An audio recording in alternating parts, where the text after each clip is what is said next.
Jean-Louis Margoche, bonjour. Bonjour. Vous êtes directeur associé chez Horus Management, société de conseil en intelligence économique et en stratégie des marchés. Vous avez développé et mis au point une méthodologie, une méthode d'aide à la décision qui est aujourd'hui que vous avez modélisée avec le logiciel E-Link. Est-ce que vous pouvez nous en parler un peu plus? Ce que nous avons mis au point, c'est un système de profilage du besoin de l'information.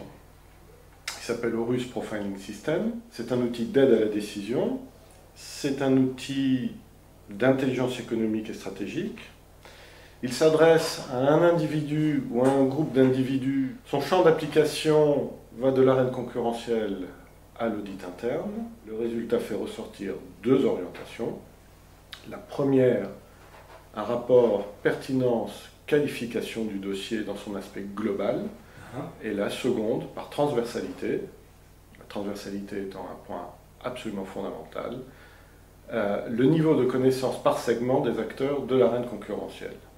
Donc le résultat, ce sont ces deux indicateurs qui sont extrêmement factuels pour la prise de décision, à la fois en qualification quantitative et en qualification qualitative. Tout ça, ça permet bien évidemment de réduire ce qu'on appelle le spectre de l'incertitude et de se retrouver avec les fondamentaux de l'entreprise pour qu'elle puisse savoir exactement où elle se situe dans son environnement concurrentiel.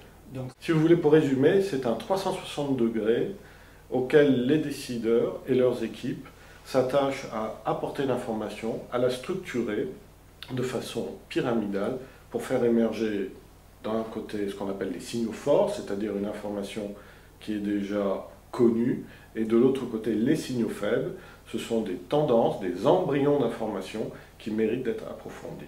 Vous avez donc contacté un ensemble d'éditeurs, de prestataires, oui.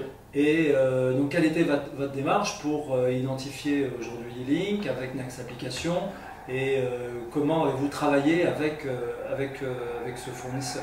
Alors on a vu différents éditeurs et on s'est arrêté sur la solution E-Link. Pourquoi? Parce que d'abord, E-Link travaille déjà avec des grands comptes, donc il y a toute cette notion d'expérience, d'expertise en ce sens.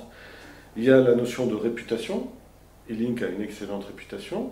Et puis il y a aussi la notion d'adaptabilité, parce que le produit en lui-même est complexe. L'utilisation est simple, mais réussir à le modéliser et à faire comprendre quels sont les enjeux, les imbrications, et pouvoir les intégrer, les adapter à la solution E-Link, ça c'est autre chose.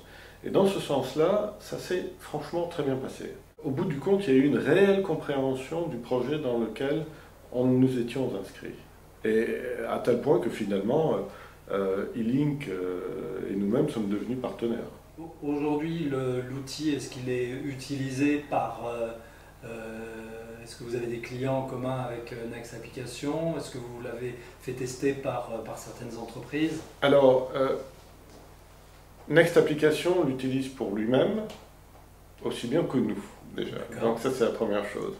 Et je crois d'ailleurs que Next Application n'est pas déçu des résultats. Actuellement, la version finale est en bêta-test. Et elle est en bêta-test chez l'un des plus grands éditeurs de logiciels au monde. Ce qui est très important pour nous, non pas qu'il y ait une concurrence entre cet éditeur de logiciels et E-Link, mais cela nous permet d'avoir une autre vision, un autre rendu de quelqu'un qui est en place au niveau d'une direction centrale.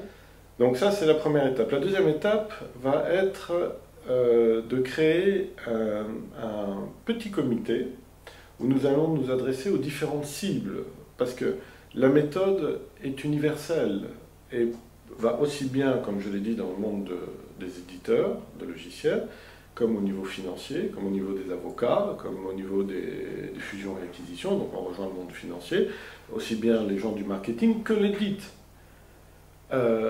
Donc, ce comité va permettre de faire remonter un ensemble de remarques en ce qui concerne l'ergonomie de cette solution, qui, rappelons-le, repose sur l'ergonomie globale de E-Link.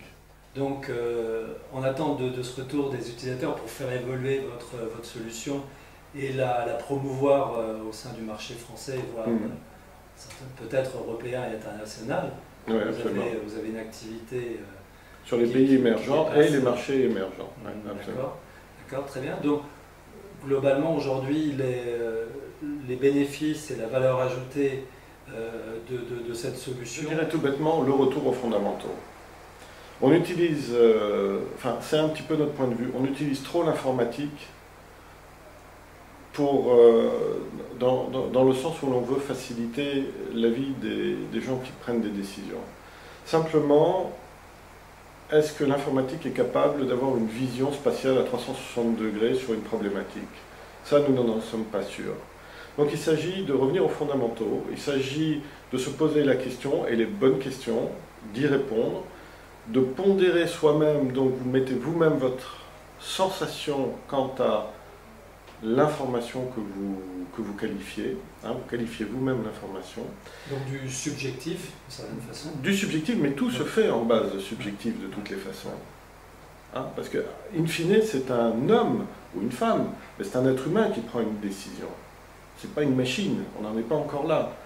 Par contre, ça permet de réduire ce spectre de l'incertitude, à savoir, est-ce que je me suis trop orienté dans un sens, est-ce que j'ai trop exploré un domaine, et je n'ai pas conscience d'autres domaines qui auraient pu soit faciliter ma prise de décision, soit m'éviter de prendre une décision, par exemple, négative.